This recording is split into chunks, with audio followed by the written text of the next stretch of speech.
Fala galera que diz que reproduz neon em bateria de loja, aqui é o Will. E aqui é o Rodrigo, mas essa é a bateria Duracell, Não, tem que ser Moura. que é neon, né? É, peixe neon. Deixar o peixe neon, deixar fluorescente, bicho, bonito. E hoje nós estamos com um episódio especial, Um assunto chegamos sensual. no episódio 69 e nós vamos falar de... Reprodução de peixes É ornamentais. E É da o uma assunto galera, que tinha, né? Tudo que tinha. É a única coisa que tinha aqui na lista. Não, na verdade a gente começou o podcast desde o 1, esperando chegar nesse pra falar de reprodução. Pra fazer esse trocadilho. E acabou o podcast aqui, obrigado. Que coisa errada. Enfim, vamos falar de reprodução, os tipos de reprodução que existem. Vamos dar dicas para você que quer reproduzir alguns tipos de peixe. Quer começar uma criação. Falar algumas curiosidades, tudo que tem envolvendo sobre isso, né? Tudo relacionado. Tudo relacionado. Bom, começando do princípio, Do início. do início de tudo, algo que vocês têm que saber é que o peixe, ele é o único animal que cresce constantemente, mesmo depois de atingir a fase adulta. Ou seja, ele nunca vai parar de Nunca crescer. vai parar de crescer. E por que isso tem a ver com reprodução? Por causa dos alevinos que vão crescendo.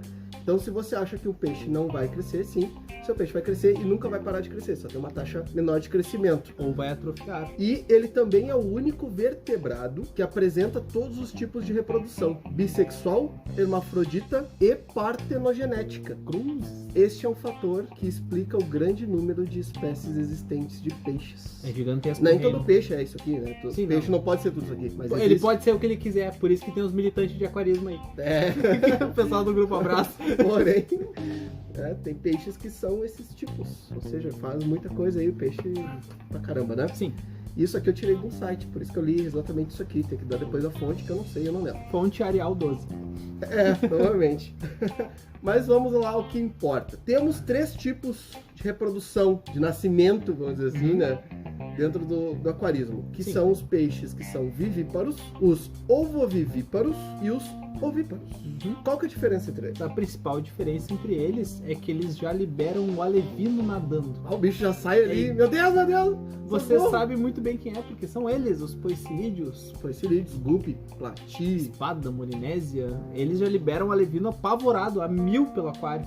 o alevino já sai nadando assim, os bichos atrás querendo comer ele. Exato. Pra quem tem poecilídeo sabe disso, né? Procurem vídeos na internet do nascimento. Cara, eles realmente saem apavorados porque eles já estão ligados Já que... estão querendo se esconder em algum canto, né? Exato. E o curioso desses peixes, dos vivíparos, é que o dimorfismo sexual deles é muito fácil, é absurdamente fácil. Está na barbatana anal deles. A barbatana anal do peixe, ela é pontiaguda, do macho. E a da fêmea é arredondada, é uma barbatana normal, uma nadadeirinha, vamos dizer ali, né? Em exemplares jovens é um pouco mais difícil de se identificar, E- mas adultos é bem simples. E também, a gente vai falar depois, ele ocorre a transformação, né? Ele pode virar Pode outro trocar de sexo. fêmea para macho em causas específicas. bem interessante. Outro caso são os ovovivíparos.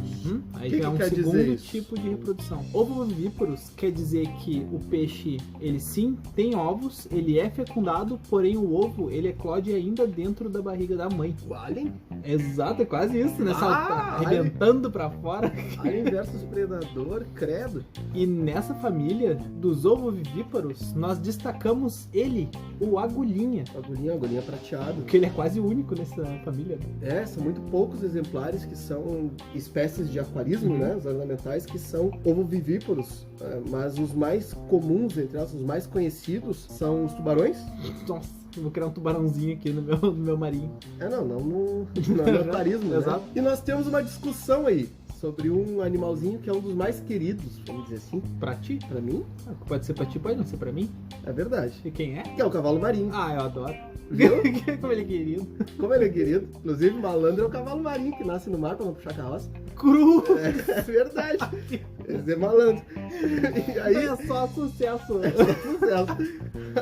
A diferença é que a discussão grande entre os biólogos é que uns consideram o cavalo marinho um ovovivíparo, Certo? mas outros não aceitam isso e dizem que ele é ovíparo. Tá, porque a fêmea bota os ovos Certo. e o macho pega esses ovos e bota numa bolsa Aham.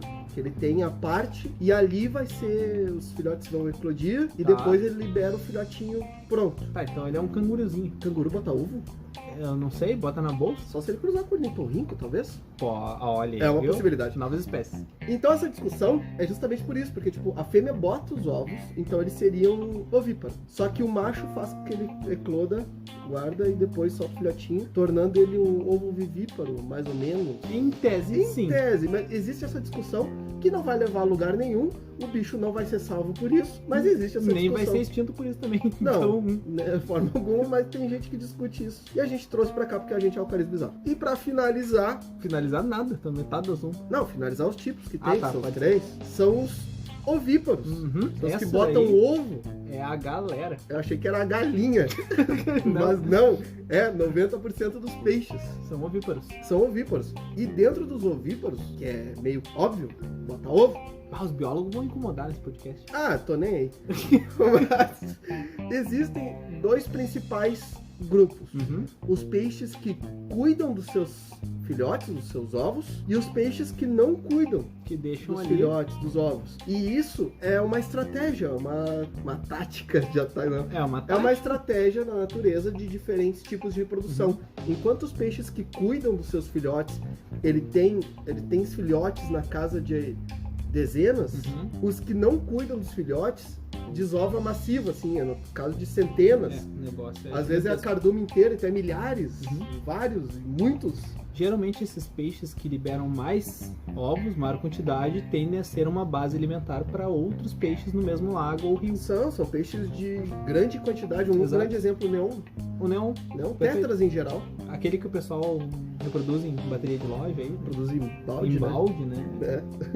Peixes que cuidam dos seus filhotes tendem a ter um pouco menos quantidade, Uhum. porque senão eles teriam Uma que cuidar galera da galera, maior, né? E a gente pode citar aqui, dar como um grande exemplo, principalmente os ciclídeos. Uhum. Disco, acará disco, né? Acará Acará disco, disco, acará acará bandeira. normal, acará bandeira. A cara do Congo, todo Ciclídeos caralho, africanos. E aí tem uma diferença grande também, que eles se separam também em 2 nichos. Abre mais uma vertente. Abre mais uma vertente. Abre 2 nichos diferentes. Que são os peixes que vão botar os ovos em locais fixos. Nossa superfície vai ficar ali. Vai ficar ali, tipo troncos, folhas, pedras. E os peixes que vão liberar esses ovos no substrato. E depois coletar. Eles fazem como se fosse uma bacia ali, né? Eles vão levando esse substrato, eles abrem Sim.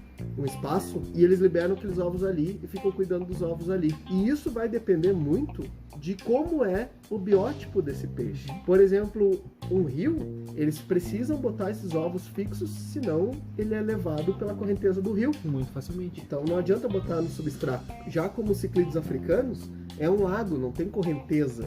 E estamos eles falando de depositam- ciclídeos africanos de Lago, Malawi, Tanganica e Sim, Victoria. não, os de rio. Não os de rio, não confundam. por favor. Exato. Onde eles vão depositar no substrato, porque não tem correnteza suficiente, forte o suficiente para levar esses ovos, para não perder esses ovos. Então não há necessidade de estar fixo. Os que vão estar fixos é justamente para isso, para a correnteza não levar, para não perder esses ovos. Então são táticas da natureza, tu vê como ela se aperfeiçoa, A né? natureza é perfeita. Então- A gente que é burro. Exatamente. Esses peixes que vão colocar ele no substrato, eles têm uma característica depois bem interessante também, que como que eles fazem para proteger os seus filhotes após o nascimento? Eles às vezes eclodem os ovos na boca, ou os alevinos logo após o nascimento, eles já vão também para a boca dos pais. Uma incubação bucal. Né? Eles deixam os alevinos chegarem a crescer até um determinado tamanho. Às vezes pode acontecer da fêmea morrer por não liberar os alevinos. É, porque ela não se alimenta nas 2 primeiras semanas, no caso de ciclídeos africanos. Então Exato. ela fica só ali pelos elementos traços da água, pelo cálcio, magnésio que ela está absorvendo pela respiração. E depois, com o tempo, ela começa a se alimentar, claro, pequenas partículas que talvez seja até para alimentar a prole que está dentro da boca dela, o que é interessante. Sim, bastante interessante.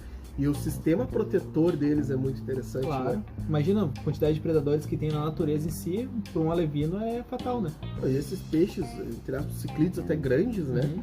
Eles são predadores, então se eles liberarem os filhotes, eles sabem que os próprios vizinhos, às vezes, É, a né? galera. Já vão Ô, comer. Joaquim! É, já- Ô, esses filhotes aí? Não, tá aqui na boca. Então eles usam isso como meio de proteção. Sim. É interessante. Criador tem, às vezes as fazendas lá, eles têm que fazer esse sistema de ir lá, retira os filhotes da boca do peixe para ele poder se alimentar novamente. Geralmente depois da 3ª semana, quando o alevino já tá se alimentando bem, então ó, um Até espacinho pega uma maior. coloraçãozinha já, tá vendo? Né? Exato. Coloraçãozinha bem parecida com os pais, inclusive. E essa parte é bem interessante. E nós vamos falar um pouquinho agora, para você que chegou aqui, essa primeira parte foi mais informativa, mais técnica, né? Agora chegou onde você queria. Talvez onde você queria. Como reproduzir esses peixes? A gente vai dar algumas dicas de como reproduzir talvez os peixes mais conhecidos. Sim. Os peixes mais acessíveis. Mais também. acessíveis e de mais fáceis reprodução. Né? Acho que começando com o mais simples, o mais objetivo, que seriam os poecilídeos. Tá, Esse, para fazer a reprodução, ela precisa de 2 passos. Ter um aquário e jogar eles dentro. Esse é o passo 1? Ou é o passo 1 e 2? Não, o passo 2 é botar eles dentro. Ah, tá. Deu. Poecilídeos, em geral, eles são altamente reprodutórios. O que isso quer dizer? Reprodutórios. Tores. Reprodutivos. Tratores. O que acontece? Esses peixes não param de fornicar intensamente até que nasçam as crias, e depois que nascem também, eles não param nunca, porque, como sempre, eles acabam servindo de base alimentar para outras espécies, então eles estão sempre nessa de, meu Deus, eu tenho que reproduzir porque eu vou ser extinto. Basicamente isso, então... né? Inclusive o guppy, eu li uma matéria uma vez, que ele tem uma taxa de cerca de 24 a 26 vezes por minuto que ele está reproduzindo. Nossa. Ele tá populando. Se você tiver aquele apelidinho e chegar assim, e aí, Guppy? Tá virado num Guppy, então. Tá virado no Guppy. O Guppy é mais rápido que o coelho. É meio inútil, assim, exato. Sabe? O precoce do precoce, né? Então quer dizer que tu é o grande lebiste. Esses caras, eles são tão, entre aspas, violentos na reprodução, que muitas vezes quando a fêmea já tá, e ela sempre vai estar. Sim, a fêmea sempre segura o grávida. esperma do macho por até 3 gestações. De uma só vez, então, tipo, vai muito. Ela sempre vai estar grávida, né? Se ela teve contato com o Mas macho... se ela não está, quando tu bota num aquário que tem muitos machos, poucas fêmeas, eles podem sim matar a fêmea de estresse. Exato. E isso é para todos eles, lebiste, espada, molinésia. Por isso recomendamos sempre haréns. Seriam 3 a 4 fêmeas para cada macho que tiver para que eles não estressem as fêmeas, para que eles não tentem estar reproduzindo sempre com a mesma fêmea ou vários machos com a mesma fêmea. Exato. E eles podem às vezes até mordiscar para tentar reproduzir quando a fêmea não quer. Exato. E isso acontece também com alguns ciclídeos, né? Que a gente vai falar agora. Às vezes a fêmea não aceita mais desovar ou o macho não quer mais cobrir e um mata o outro. Simples e rápido e fácil. Acontece, quem é criador sabe, né? Às flower horn é isso. Às vezes o macho ou a fêmea recusa, mesmo depois de vários desovos, ele recusa e o outro olha, tu não quer? Então tá. Então toma. Então vai morrer. Eu já tive a criação de flower horn também, cara, é chato pra caramba. Depois que não aceita, não tem santo que ajude, infelizmente. Não, enjoou da cara de divórcio. E aí a gente vai falar agora também de outra criação, que é, entre aspas, comum, que seria de acará-bandeira. Certo. E a acará-bandeira, ela é muito similar ao de disco. Bem parecido mesmo. Até questão de superfícies onde eles dissolvem. Exato. E esses são peixes que são ovíparos, então eles liberam os ovos, eles vão botar os ovos deles em superfícies, geralmente superfícies porosas, para grudar o ovo. Então tem gente que usa, e aí nesse caso sim, tem gente que usa vasos de barro, até tijolo, pra ser sincero. Se não tiver, vai até no vidro, se for o caso do bandeira. Se não tiver, vai até no vidro. O disco já é um pouquinho mais exigente. É comum acontecer num aquário comunitário deles desovarem no vidro do termostato, por exemplo, ou no filtro, no cano do filtro, que são superfícies que tem ali, folhas, enfim. Mas como que eu vou tirar a cria desse bandeira? Como que eu vou tirar a cria desse disco? O primeiro conselho que eu vou dar para vocês é isolar estes peixes num aquário só para eles. Esse é o primeiro ponto. Mais fácil. Porque o peixe tem por instinto sempre a sobrevivência da espécie.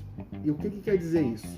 Ele sempre vai interpretar qualquer movimentação diferente próximo ao aquário, e sim, você é uma movimentação diferente próximo a esse aquário, como um predador. Então, quando ele tem essa desova, ele pode simplesmente interpretar que um predador maior foi atraído devido ao odor que os ovos liberaram na água. Então, para salvar a espécie, já que eles podem desovar novamente e os filhotes podem não ter futuro, a probabilidade de salvar a espécie é muito maior com um casal do que com os ovos, eles simplesmente vão comer todos os ovos. Rápido e fácil. Rápido e fácil. Justamente para não atrair um predador maior que bote em risco o grupo, que bote em risco a espécie, o cardume inteiro, enfim, tudo, né? Assim como num aquário comunitário, os outros peixes também vão comer os ovos, infelizmente é natural. Então, por isso, se você quer tirar cria desse tipo de peixe, você vai ter que separar ele no outro aquário. E como é que eu vou definir o casal? Existe um dimorfismo gigantesco, é mais fácil tu ver por artigos na internet do que a gente explicar, porque é muito mais visível por fotos, tá? E sendo sincero, dependendo do peixe, dependendo se ele ainda é juvenil, nas primeiras desovas é muito fácil perder, óbvio, assim, que eles a não sabem mãe ainda não sabe cuidar. É normal, eles o jovem não sabe o que tá fazendo. O jovem não tá ligado. Não sabe o que tá fazendo aí. Eles perdem os ovos muito facilmente. E aí, o tamanho, às vezes, tu não consegue identificar. Então, se tu parar e prestar bem atenção, tu vai ver quem é a fêmea, porque ela vai estar desovando e depois o macho vai estar cobrindo. Mas digo antes disso. Antes disso é bem complicado. O jeito mais fácil é pegar um grande cardume, botar junto e esperar formar casal, onde eles vão andar juntos, vão separar daquele bando e ficar mais na deles. É o jeito mais simples. E aí tem aquela boa, né? Esse picareta que vende o negócio. Não, isso aqui é a fêmea, isso aqui é o macho. E não tem como identificar quando ele é jovem ainda. Tem uns espertinhos. Tem vários, né? Isso é então, pra vários peixes. Tome cuidado com compra de casais, porque... Principalmente aquela do índio, né? O que tem a cauda tripla é a fêmea, o que tem a cauda dupla é macho. Isso daí é maldade. Esse é o maior truque que eu já vi sendo aplicado. O cara usou só uma variação, mas né? tem vários, né? É só uma variação de nadadeira, né? Então o que é que você vai precisar para uma reprodução de bandeiras ou de discos? Um aquário, pelo menos aí, no mínimo 50, 60 litros. 50 litros é um tamanho bom. Só vidro. Água de excelente qualidade, principalmente tu pode até usar um pouco da água do aquário onde eles estavam no início, para eles não correrem o risco de uma adaptação muito brusca. Um pedaço ali de um vaso de barro, ou hoje já se vendem uns cones específicos para isso. Disco tem uns cones de desova, são bem úteis. Cones de desova. E geralmente, quando tu tem esse modelo de criação, tu vai ter um filtrinho de espuma com um compressor. Porque se tu tiver um filtro externo ou qualquer coisa que sugue, que puxe água... vai puxar levinos. Vai puxar os filhotes. E aí, mas aí como é que eu faço para essa água não vai ser filtrada? Essa água tem que ser rigorosamente trocada, 20, 30% a cada 2 dias no máximo. Então, se tu quer reproduzir, tu tem que ter esse cuidado. Se não, investe numa filtragem mais fraca, com espuma na ponteira. Com espuma na ponta. Hoje a gente tem essas opções, né? O pessoal usa muito para camarões, para reprodução de com espuma na ponta, bem forte, a filtragem não em litros hora, em mídia, para que possa render, porque qualquer erro na água, qualquer nitrogenado em excesso, excesso não, matou todo mundo. Fungou os ovos, perdeu os ovos. Simples assim. Outra criação muito bacana de se ter é de ciclídeos africanos. Essa daí é perigosa, mas é muito legal. Porque esses têm a incubação bucal, tá? O que vai acontecer? Depois de separado o casal, não é sempre, vou botar um casal, fechou. Não. O pessoal indica haréns também, mesmo sistema, um macho da mesma espécie para 3 ou 4 fêmeas, porque vai ter esse estresse também. Sendo feito com humanos. Eu vou botar um macho ali e uma fêmea, vou botar fechado ali, fechou o casal. Se fosse, né? Mais ou menos isso, ciclídeo africano é meio assim também, né? Então tem que botar o harenzinho, porque o macho hiperdominante, mesmo que tenha macho subdominante no aquário, ele ainda vai tentar copular com as fêmeas. Depois de feito vai ter a dança, que é o cortejo, eles vão girar em volta, vão fazer o seu ninho, e a fêmea vai desovar. Mas o que macho... dança é essa que ele faz? Fica girando, a dança do Malawi louco. A dança do peão maluco? É quase isso. Eles ficam girando em círculos e no dança eixo do peão outro. Do baú. A musiquinha do peão do baú agora. Por favor. Não, acho que não deu. Não é assim que funciona o nosso podcast. Tá bom, desculpa. Eles desovam, a fêmea pega os ovos, coleta e fica com eles até a eclosão na boca. Então esse período tu tem que caprichar nos elementos traços, se possível separar a fêmea ou separar o macho, para que não tenha problema dele continuar batendo nela tentando copular novamente. Senão provavelmente tu vai perder a fêmea, vai perder os ovos que ela tá incubando. Porque enquanto ela tá incubando, ela é super protetora, mas o macho não quer saber disso. E ela fica bem agressiva também. Desovar de novo. Exato. E aí tu corre o risco de perder a fêmea por ela apanhar ou por nutrição. Então, depois, ali na segunda semana, já é interessante daí tu fazer o procedimento de retiragem dos filhotes da boca dela, né?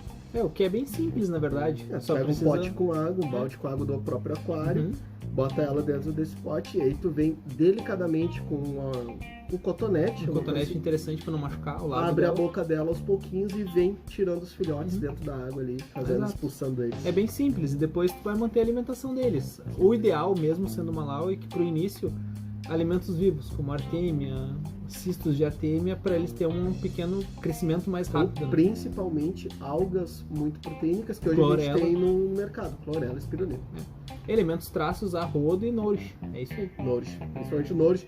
Pessoal, para quem quer fazer criação, tanto o nourish, fish taminga, cera, enfim, mas Vitality mais para marinho, quem vai fazer de peixe palhaço, Ocellaris. essas coisas. É muito importante, principalmente para ciclídeos, pela questão hormonal dos peixes, porque tu vai ter um peixe que vai se destacar, ele vai crescer mais que os outros. E o nourish vai impedir isso, vai fazer com que todos cresçam da mesma forma, juntos, e que se nutrem, né? Vão estar nutridos, Sim. todos juntos, crescendo com uma cor bacana e cresçam rápido. Exato. Com mais chance de desova. Com mais chance de desova. E quanto mais rápido eles crescerem, melhor é, mais rápido é, menos tu gasta. Exatamente. Isso é um ponto interessante. A longo prazo, é isso aí. A longo prazo. Reprodução interessante também a se falar é sobre betas. Olha aí. Porque beta tem uma característica bem interessante que é o abraço do macho. É exato. Credo, o abraço romântico. Cruz, ia quebrar a coluna. Então, o beta, a reprodução dele, ela é um pouquinho diferente porque o beta faz o seu próprio ninho de bolhas, que O macho faz o ninho. muita gente confunde com espuma química. Tipo, é sabão. É sabonete aqui dentro. Meu Deus, que fizeram? E a gente recebe muita ligação disso, né? Tá tendo uma espuma no meu aquário, o que tá acontecendo? Tá cheio de bolha aqui Meu em cima peixe do tá meu super aquário. bem, tá ativo, mas tem espuma, tem um monte de bolha. Esse é o ninho do beta. O beta faz esse ninho, que é onde ele vai depositar os ovos.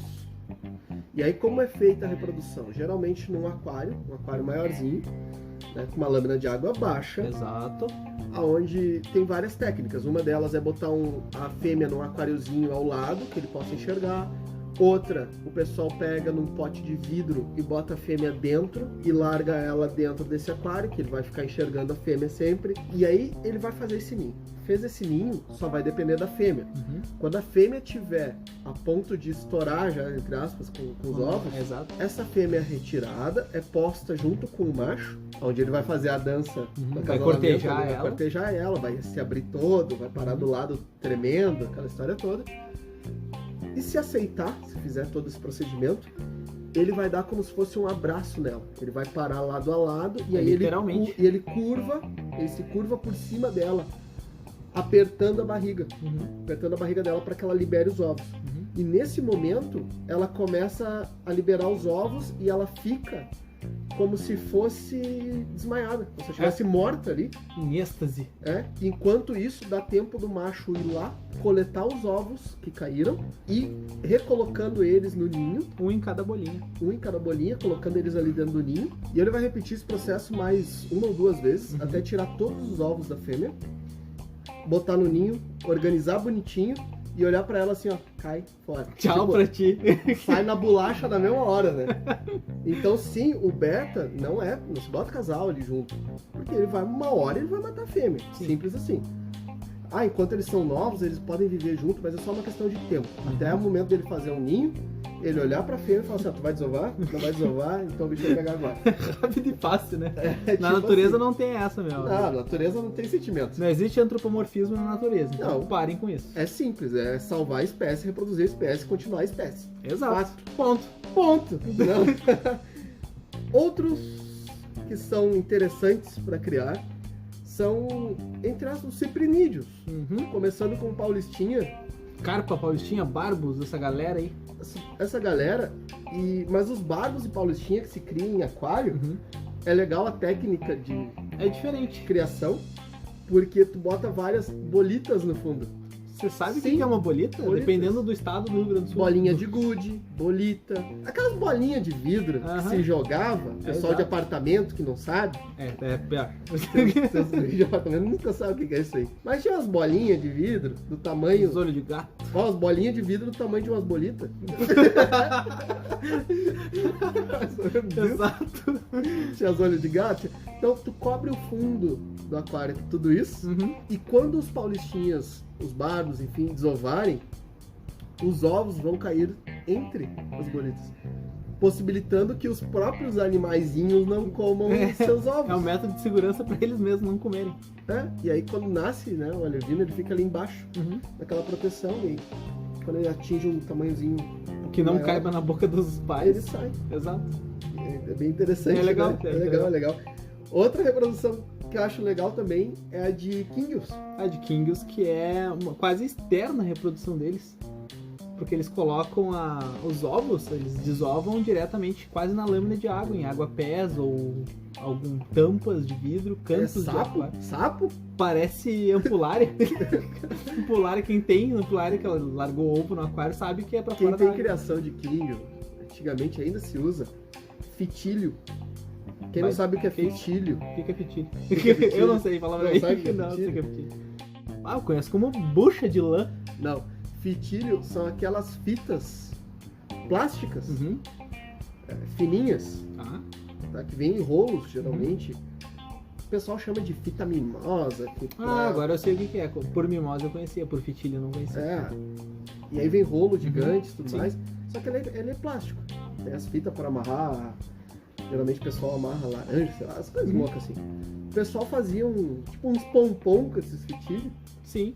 E botava embaixo d'água. E aí os químbios depositavam os ovos e tudo ali. E daí o pessoal tira dali e bota em outro recipiente, não é? Esse fitilho. Eu já vi pessoas substituindo de tanque. Às vezes sim. Mas o pior de tudo, quando é químbio, porque é um peixe muito grande, né? E geralmente não vai ter reprodução dele num espaço pequeno. Mas quando é num aquário, cara, a água fica turva. As turvas podre, esbranquiçada por causa do sêmen do macho. Por causa do... É pra ter certeza que ele não vai errar. É pra ter certeza que não vai errar. Então ele vai acertar o aquário inteiro. É mais ou menos isso. Até a biologia se reproduz. Não, todo mundo reproduzindo.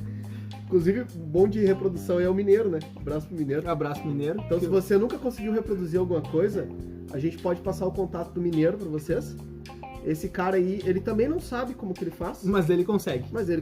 Simples assim, ele dá a benção. É camarão, é neocaridina, é caridina, Inclusive, ele vende, ele vai montar o shoppingzinho, a loja, ele vai vender 10 ml de água do aquário dele. Só tu adicionar na tua água. Deu, tá todo mundo reproduzindo. Não, até Paulistinha com neon. É uma loucura. Com neon? Com neon? Com neon? Com neon? Como assim neon reproduzindo? Me explica mais. Agora vamos falar sobre o neon, esse mito, essa loucura aí. O neon, ele é ovíparo. Sim, ele libera ovos. A fêmea, ela libera esses ovos e o macho, ele nada até eles pra fertilizar. Sabe aquela do tipo do salmão, assim? O salmão libera os ovos, aí vem o outro atrás, fertiliza, libera os esperma. Sempre nadando e tal. Sempre nadando. Mas o neon é mais ou menos isso. Eles fazem, inclusive, um movimento bem interessante que ela vem nadando, libera os ovos e os machos vêm atrás liberando os sêmenes. Sim. É tipo quadrilha da fumaça? Vê um avião líder e os outros atrás. Quase isso.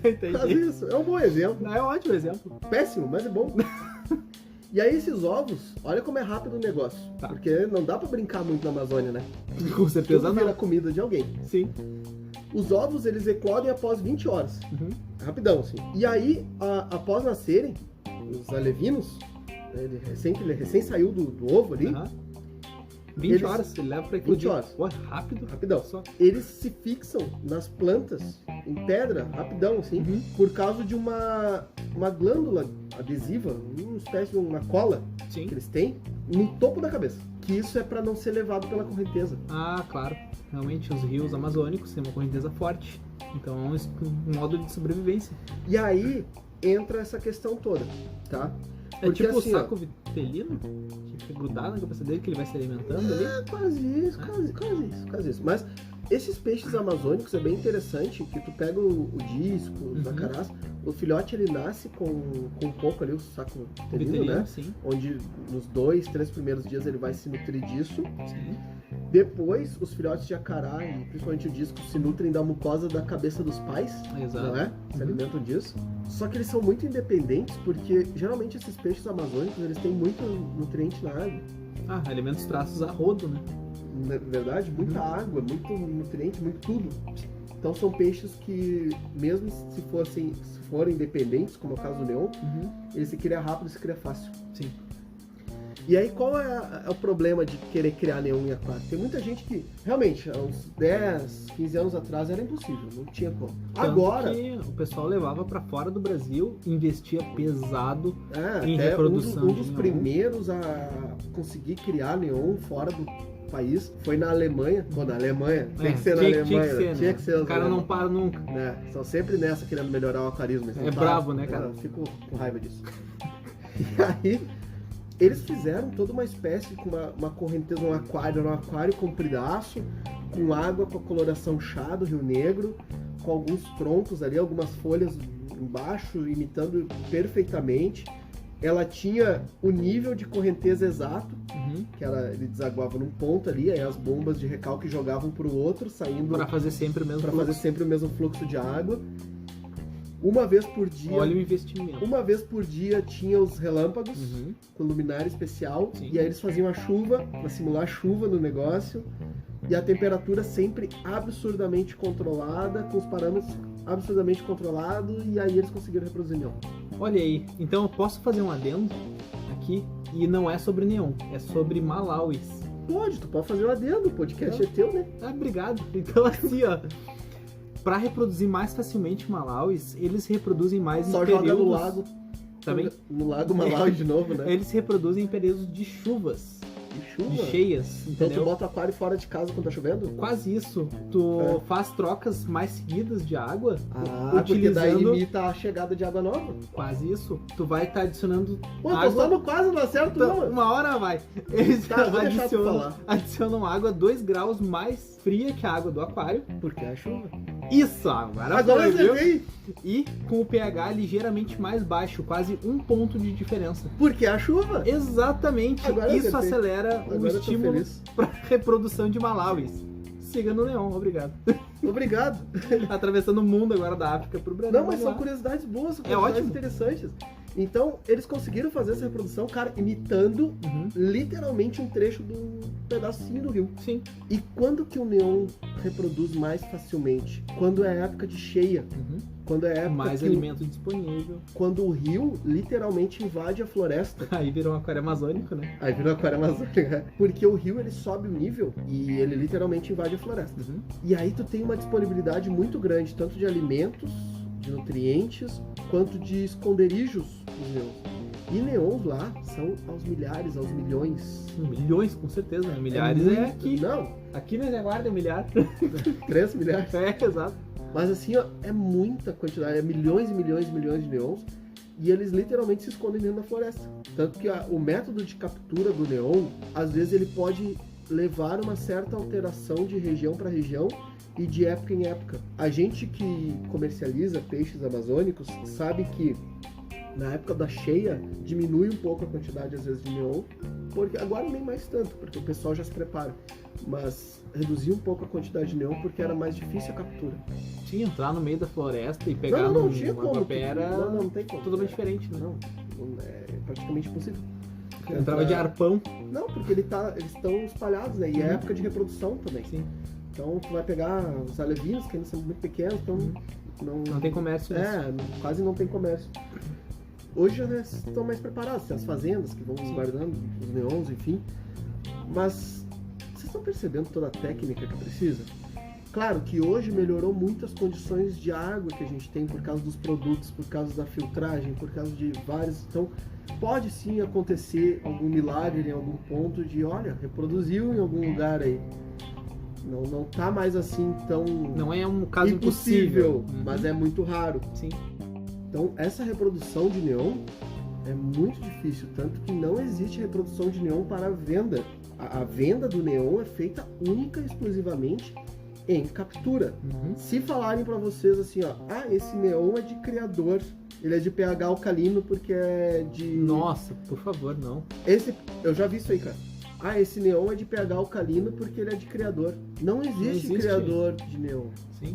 E mesmo que tivesse, ele teria 10 anos. E, cara, em 10 anos tu não muda a genética de um peixe. Nem tenta. Nem tem tentando. Os asiáticos estão tentando reproduzir neon. Alguns já tiveram algum sucesso.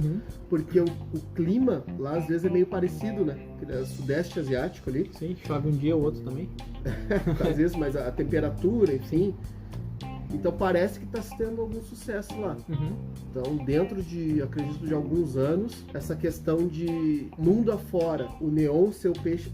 Você sabia que o neon é correspondente por 80% a 90% de toda a exportação de peixe ornamental do Brasil. Caraca, se ele depois é o Cara-Bandeira? Que eu sei que o Cara-Bandeira também é um dos maiores, né? Não, mas o Cara-Bandeira ele já é muito criado, né? É. Absurdamente criado. Tá bem crescidinho, então. Todos os que tem em loja hoje, acho que 80% já foram... A reprodução? São reprodução. E só o neonzinho, cerca de 80-90% de toda a exportação de peixe ornamental do Brasil é o neon. Nossa, cara, isso é show de A bola. gente atende o mundo inteiro. Então, olha aí, ó. Pra você que tem um neonzinho, E aí tu tem tudo cuida isso aí, bem do bichinho. mas sempre tem os caras que falam assim, reproduzir neon. Às vezes é mosquito que botou lá, É larva de é mosquito. larva de mosquito e os caras falam que reproduziu neon. Reproduziu, mas morreu. Tinha um filhote lá dentro. Reproduziu que morreu, mais ou menos essa. A do beta, que eu ia falar agora, eu posso fazer uma dela Mas agora? pode? O podcast é teu? É nosso. É nosso. Mas enfim, os beta, é interessante que tem um pessoal aí que tem os beta infinito, né? O famoso Beto que não morre nunca. Sabe o beta infinito que não Aham. morre nunca? Que os pais têm os beta e aí eles não têm coragem de contar pro filho que eles fizeram merda e matou o beta. E aí eles estão sempre comprando o mesmo beta. O beta já tem 15 anos. É sempre o mesmo beta. É que é filhote do outro. Se você quer contar para o seu filho de uma maneira interessante, ouça o podcast lá de pais e filhos, né? É. Crianças no Crianças Aquarismo. no aquarismo. Esse é bem interessante. Vale a pena. A gente dá umas dicas lá pra como mexer nessa parte, Exatamente. que é uma parte importante, tá? E você que está tentando ter reprodução, quer fazer uma reprodução por custo para revender e tudo mais, você tem aquário em casa. Aí viu que seu peixe reproduziu. Cruz, Plati. Mas criador de platina Criador de Plati. tem essa aí também. Sim. Os caras ligam assim, tem desconto pra... Eu sou criador, tem desconto. Aí, tá, mas tu cria o quê? Não, eu crio o plati. Tem uma fêmea que deu filhote aqui. 42 filhotes. Os criadores, né? O custo vai depender muito da área onde tu vive e vai depender do que tu vai criar. A espécie. Lembrando que lojas compram os peixes já com coloração, já no tamanho que tem que ser a venda, acontecer a venda. Então eles não vão comprar levinos. E se você comprou um peixe por 3, não espere vender esse peixe por 3. Não. Não esqueça que lojas, elas têm margem de lucro em cima dos... Exatamente. E outra coisa também é, se você acha que vai ganhar dinheiro tirando uma cria, por exemplo, tem um Meu amigo. tem um casal de acará que desovou. Eu vou tirar essa cria aqui, porque aí eu vou conseguir vender depois e eu vou tirar dinheiro. Não, você não vai, eu preciso te informar. Talvez Porque todo o custo que você tem em alimentar esses manutenção. filhotes, em cuidar desses filhotes, e crescer e depois revender, é só ilusão. Talvez a melhor taxa de sucesso para vendas seriam de crustáceos tipo camarões. Camarões, Só que daí tu tem que ter um investimento inicial alto. Talvez o investimento que se pague a médio prazo. Exatamente. Mas não temos investimentos que se paguem a curto prazo. Não existe. Então, se a sua intenção é Ficar reproduzir, ganhar dinheiro reproduzindo peixes, é difícil. Meu amigo, comece a Estude o estrutura. mercado, tenha várias espécies, porque imagina assim, vou voltar para bandeira, vou tirar a cria de bandeira. Quantos aquários você acha que vai ter de bandeira na sua vida que você vai tentar vender? Tirei 200 filhotes. Beleza, tenta vender 200 acará agora para a mesma pessoa. Não vai. Tem a taxa de perda de criação, porque não é todos os filhotes que vingam. É bem complicado. Temos uma novidade. Eita, nós. Finalizando, temos uma novidade muito boa. Que susto! É ele? É ele, ele chegou. O site do Aquarismo Bizarro, onde Qual é o temos site? todos os podcasts estão lá. É www.aquarismobizarro.com.br. Olha esse domínio lindo. Como diriam os antigos, www.aquarismobizarro.com.br. E bote lá. Inclusive, nós vamos começar a movimentar o site, vai ter notícias. Algumas informações que passamos nos podcasts vamos converter para matérias, para que você possa ler posteriormente. Vamos se não botar entendeu. os links dos artigos que a gente fala no podcast. Exato. Nós vamos botar links lá, vamos botar E notícias. se prepare também para estudar o inglês, porque a maioria dos artigos são sim em inglês. Se prepare também para descobrir que o Google traduz para você. Então, baixe o aplicativo Exatamente. do tradutor. E agradecer ao Alex, que Alex fez essa mão. Passos, o dono da maior rede de O Alex hotéis. Passos, que segue os passos do Alex, a gente quer agradecer ele, né? Inclusive, você está indo para Itajaí, Ijuí, Itajaí. o que fica em Santa Catarina. É ali. A gente passa o contato do Alex para você, Que ele realmente consegue um descontinho no hotel. consegue descontinho no hotel lá. É patrocínio? Não. Vai dormir no porão? Vai. É. Mas cuidado. é com preço bom. Um olho aberto, outro fechado. O Alex perto. Inclusive eu tenho a gurizada que quer dormir abraçadinho, né? Realmente, Alex. Pode deixar que a gente vai te passar uns contatos aí depois. Contato bom. Enfim. Temos o site disponível, você pode ir lá e tem como baixar o podcast diretamente lá. Então você não precisa de um terceiro aplicativo agora. Não quer baixar o Spotify, não quer o Anchor, tudo mais, entra no site vai estar disponível para você baixar pro seu celular ou pro seu computador. E você pode fazer comentários diretos lá. E pode ouvir a hora que quiser. Enfim, pessoal, vamos ficando por aqui, agradecendo a todos mais uma vez. E com uma menção. Quero fazer uma menção pro Raí, que ficou meio triste. O Raí ficou triste. O Raí ficou triste que vocês ficam brincando com o Raí. A gente fala aqui que o Raí é nosso engenheiro foragido da Erraim. Que tem o canister morteiro. Porque ele desenvolveu um canister ali no PVC. Sistema de disparo de perlon de até 50 metros. Que mata pombo e larga rede. E drone. E drone, mas é um canisterzinho muito bem feito, um canister bem interessante. É caseiro, é gambiarra. O aquário do Raí é fantástico. Exatamente, um ótimo plantado. Então vocês parem de zoar o Raí, parem de marcar o Raí em gambiarra. Estamos marcando ele até em gambiarra com bateria de moto. Então vamos parar de marcar o Raí lá sem a gente saber. Quando vocês marcarem o Raí, manda pra gente, a gente quer rir disso também. Exatamente. E o Douglas também. Obrigado, Douglas. O Douglas que tá abrindo a empresa agora de limpeza de vidros. Ou Vidrex. Vidrex pra Peixex, limpa Vidrex. Ele tá abrindo a empresa de limpeza de vidros, né? Lá na cidade dele. Está contratando autociclos. Está contratando autociclos para limpeza, mas autociclos que já tem experiência no ramo. Exato. Então, você que tem aí seu prédio, vidraça e tudo mais, por favor, entre em contato com nós que a gente disponibiliza o contato do Douglas. Limpeza de vidros Douglas Peixes. Fantástico, hein? Eu vou ficando por aqui. Pessoal, meu grande abraço a todos e eu fui. Então, pessoal, qualquer dúvida, crítica, sugestão ou doação de filhote de neon, por favor, entre em contato conosco pelo e-mail aquarismobizarro@gmail.com. Pode entrar diretamente no nosso site agora, que é www.aquarismobizarro.com.br, e estamos também no Instagram, o Aquarismo Bizarro. E eu quero agradecer novamente e eu fui!